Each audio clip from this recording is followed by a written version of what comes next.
Assalamualaikum warahmatullahi wabarakatuh.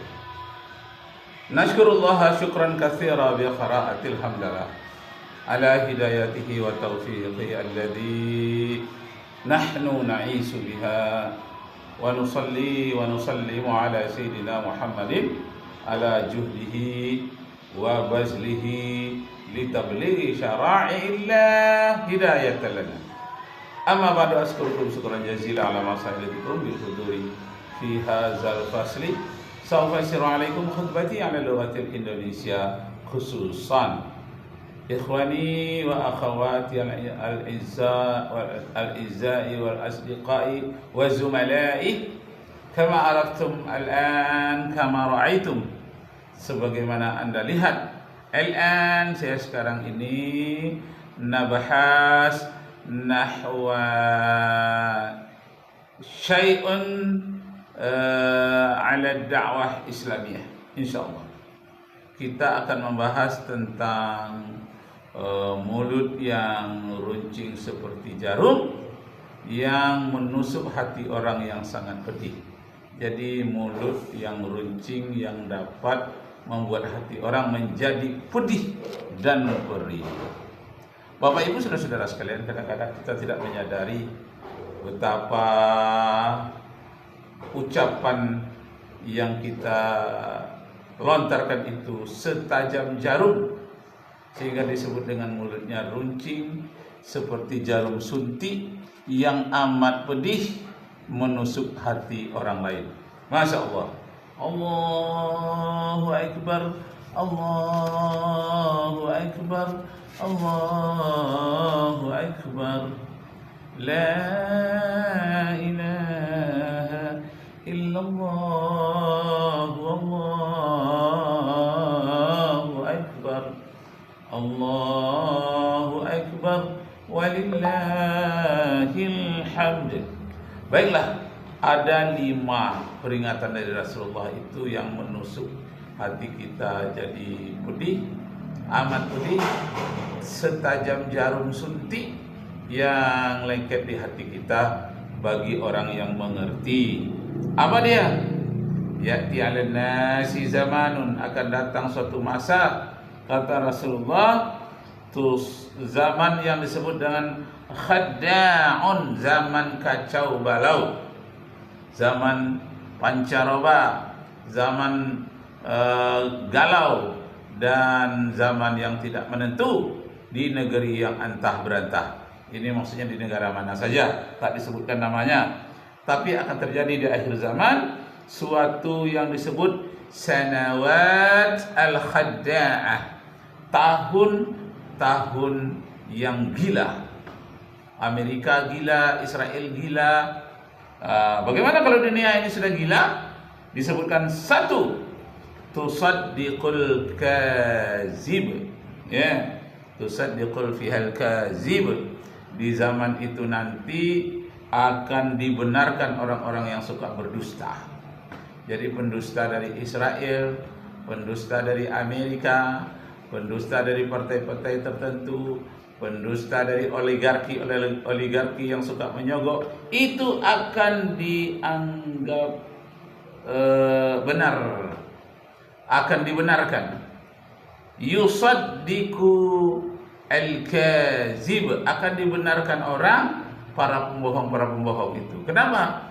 Karena para pendusta itu, pertama dia memberi sogok, yang kedua dia mempunyai kekuasaan, yang ketiga dia pintar menipu, sehingga akan dibenarkan orang-orang yang penipu seperti itu.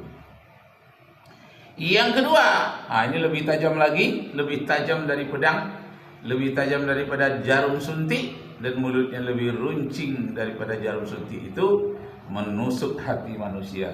Nah, yu'taminul khainu, nanti akan diberikan amanah oleh masyarakat kepada orang-orang yang khianat.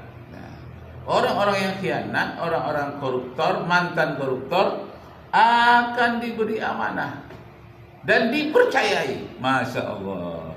Inilah zaman-zaman terbalik, dekatnya hari kiamat, kata Rasulullah. Kemudian yang ketiga, yukhawwinu fiha al-amin. Orang-orang yang jujur, orang-orang yang lurus akan dikhianati.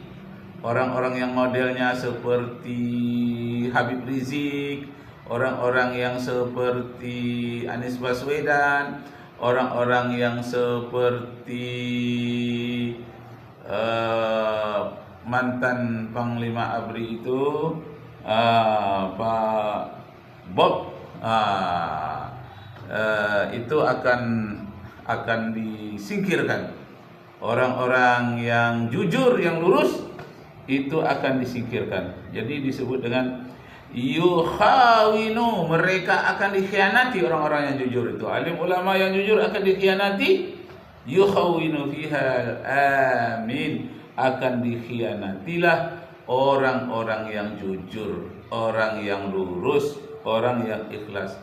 Masya Allah, terbalik. Jadi akan terjadi dunia terbalik. Wa yuntiqu fiha ruwaibidah, yang banyak mengemuka di tengah masyarakat, mengendalikan masyarakat itu adalah ruwaibidah. Siapa dia ruwaibidah? Orang yang bodoh, yang tidak mengerti apa-apa, cuma dia pandai mengendalikan masyarakat secara umum di permukaan, tapi sebetulnya aslinya dia adalah orang-orang yang bodoh, dikendalikan oleh orang lain. Nah, inilah peringatan dari Rasulullah. Wa yuntiqu fiha arwaibidah. Banyak ke depan mengendalikan masyarakat itu adalah orang-orang penipu dan orang-orang yang bodoh. Masya Allah, apakah benar terjadi demikian yang akan datang, atau di masa yang lalu, atau yang terjadi itu di masa yang akan datang? Ini bisa saja.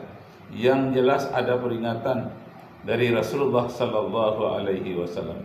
Nah, coba kita dengarkan apa yang terjadi. Pemindahan ibu kota dari Jakarta ke Penajam, Kalimantan Timur, itu adalah program PKI tahun 1955. Dan kalau kita mau bedah lagi keadaan di Penajam, Kalimantan Timur hari ini, tanahnya kosong. Sementara Istana Negara, sementara Monas, sementara gedung-gedung RRI, gedung TVRI, stadionnya ada di Jakarta, pusat-pusat pemerintahan, pusat-pusat pers, pusat-pusat polisi, pusat-pusat tentara. Nah, itu yang pertama. Ini yang kedua. Apa yang kedua ini? Sekarang aku kasih tahu data Indonesia itu sebenarnya pemain dunia di dunia tambang, di natural resources. Untuk produksi emas, Indonesia itu nomor 6 di dunia. Masya Allah. Untuk produksi batu bara, Indonesia itu nomor 3 di dunia. Dan untuk produksi nikel itu untuk baterai, Indonesia nomor 1 di dunia. Masya Allah. Dan kita saingannya itu bukan sama negara ejek-ejek. Kita saingannya itu sama Cina, sama US, Australia. Bahkan Kanada sendiri pun nggak bisa menyamai produksi hasil tambang Indonesia. Ada sumbernya. Kayanya Indonesia. Mau tahu siapa yang nulis? Tapi ditangani oleh ruwaibidah, orang yang khianat. Fakta mengenai natural resources di Kanada. Mereka sendiri yang menyebutkan bahwa Indonesia itu first atau top player untuk natural resources. Dan sekarang setelah aku kasih fakta kayak gini, kalian akan mempertanyakan, kok negaranya masih gini-gini aja ya? Tanyakan sendiri ke diri kalian sendiri, kenapa kok bisa kayak gitu? Nah, itu yang pertama. Sekarang kita lihat yang kedua. Apa lagi yang terjadi? Ini yang kedua. Mengingatkan Ya, bahwa yang ketiga, secara hukum pemerintah kita masih pemerintah Republik Indonesia.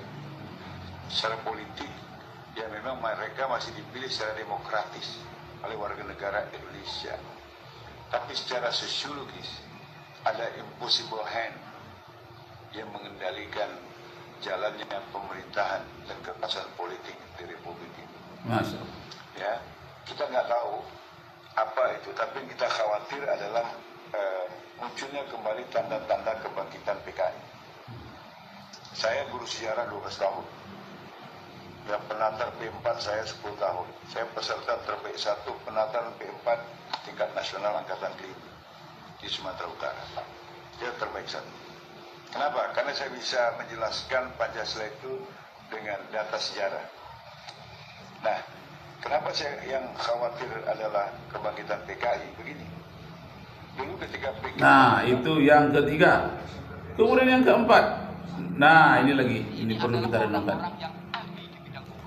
Iya, iya.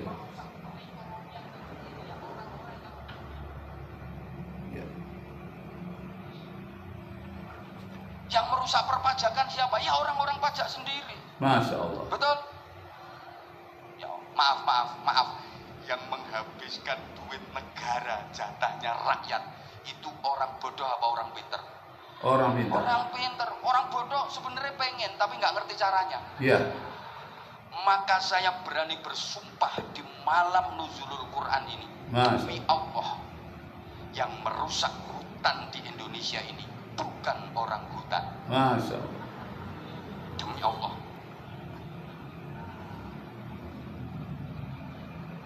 Yang merusak laut di negeri ini juga bukan anjing laut.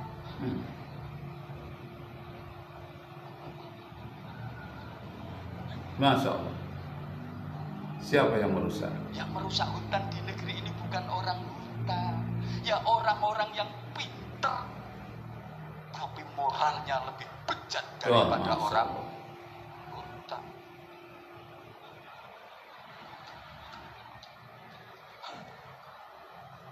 Sama-sama nyuri. Lebih bahaya mana? Maling bodoh sama maling pinter? Maling bodoh paling nyolong ayam. Nah, itu yang kelima. Yang keenam, buat renungan kita. Korupsi di Indonesia ini udah masuk level state Yang capture corruption. kelima. State capture corruption itu negara tidak lagi dikendalikan oleh pemerintah yang sah, tetapi oleh jaringan kepentingan yang beroperasi di balik layar. Bismillah. Ini bukan hanya soal individu korup, tetapi sistem yang telah dirancang agar korupsi menjadi bagian dari mekanisme kerja negara. Jadi simpulannya gimana? Indonesia sedang dalam fase final extraction. Apa yang terjadi sekarang adalah fase akhir dari ekstraksi kekayaan nasional.